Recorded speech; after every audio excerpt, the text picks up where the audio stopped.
जय हिंद। तो चलिए आज समझते हैं कि कोरोना वायरस हमारे बॉडी को कैसे अटैक करता है, मृत्यु कैसे होती है, वैक्सीन लगाने के पश्चात हम कोरोना को कैसे हरा देते हैं, कैसे मात दे देते हैं और कौन सा वैक्सीन लगाना कारगर सिद्ध होगा। ये सारी चीजों की हम बात करेंगे वैज्ञानिक तथ्यों को लेकर। तो देखिए, जो ये कोरोना का स्ट्रक्चर है, इसके बाद जो ब्रांचेस निकली है इसे हम कहते हैं स्पाइक प्रोटीन।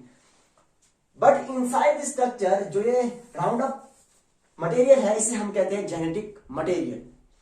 जो स्पाइक प्रोटीन है इसका सबसे ज्यादा घातक स्पाइक प्रोटीन ही होता है, because reason behind it helps to propagate virus, यानी कि वायरस को ट्रांसफर करने का जिम्मा स्पाइक प्रोटीन ने उठाया होता है।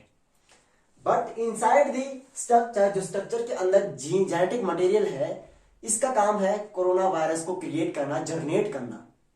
तो यदि आप किसी इन्फेक्टेड पर्सन के संपर्क में आ जाते हो तो जो स्पाइक प्रोटीन है वो सीधा और सीधा चला जाएगा आपके लंग्स से होते हुए सेल मेम्ब्रेन में।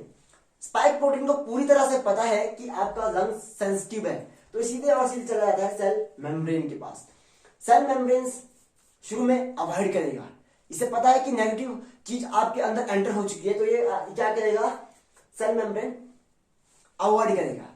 देन आफ्टर जो कोरोना वायरस है ये बड़ा शातिर है, इसे पता है कि अवॉइड करेगा, तो ये किस सीधा से चला जाता है, ये आपको जो दिखे रिसेप्टर से जाके कोलैप्स हो जाता है, इससे हाथ मिला लेता है, कोलैप्स हो जाता है और इसी के मदद से ये हमारे लंग्स के अंदर एंटर कर जाता है। जब ये एंटर कर जाता है इन दी फॉर्म ऑफ आरएनए, जितने भी वायरस है वो किसके फैमिली से बिलोंग करते हैं, आरएनए से। तो यहाँ पे आपको समझने की जरूरत है डीएनए और आरएनए में क्या डिफरेंस है। देखिए, डबल जो आपके दिख रहे हैं, जो डबल स्टैंडर्ड है हेलिक्स स्टैंडर्ड, इसे हम कहते हैं डीएनए, पर आरएनए में क्या है, सिंगल स्टैंडर्ड हेलिक्स स्ट्रक्चर है। तो इसी वजह से हमें कोरोना वैक्सीन बनाने में टाइम लगा, क्योंकि जो डीएनए है इसे स्टडी करने के लिए हमारे पास टेक्नोलॉजी तो थी, लेकिन आरएनए को स्टडी करने के लिए हमारे पास टेक्नोलॉजी नहीं है। इसी वजह से हमें कोरोना वैक्सीन निकालने के लिए टाइम लगा। तो देखिए, जो आपके रिसेप्टर्स लगे हैं सेल मेम्ब्रेन पर, उससे कोलैप्स कर जाएगा स्पाइक प्रोटीन और वो फॉल कर जाएगा अंदर। तो सेल मेम्ब्रेन के अंदर एंटर हो चुका है। तो सेल मेम्ब्रेन का यदि हम खोल कर देखें तो इसके अंदर आप पाएंगे न्यूक्लियस के पास चला जाएगा और न्यूक्लियस से सिग्नल देगा कि फोटोकॉपी मशीन जो प्रोटीन को क्या करता है, क्रिएट करता है। कौन करता है, राइबोसोम्स। तो सीधा और सीधा स्पाइक प्रोटीन किसके पास चला जाएगा, राइबोसोम्स के पास चला जाएगा और यहाँ पर जो पॉजिटिव प्रोटीन थे उसे हटाकर अपना प्रोटीन रख देगा, यानी कि स्पाइक प्रोटीन रख देगा। तो आपको पता है कि जेनेटिक मटेरियल को यहां रख दिया, तो फोटोकॉपी किसका होगा, कोविड-19 के जेनेटिक मटेरियल का। तो इस हिसाब से अपने पूरे के पूरे लाखों करोड़ों पूरे खानदान को क्रिएट कर लेगा। लाखों करोड़ आपके लंग्स के अंदर जब क्रिएट हो जाएंगे तो आपको पता नहीं रहेगा, आप ऐसे चलेंगे।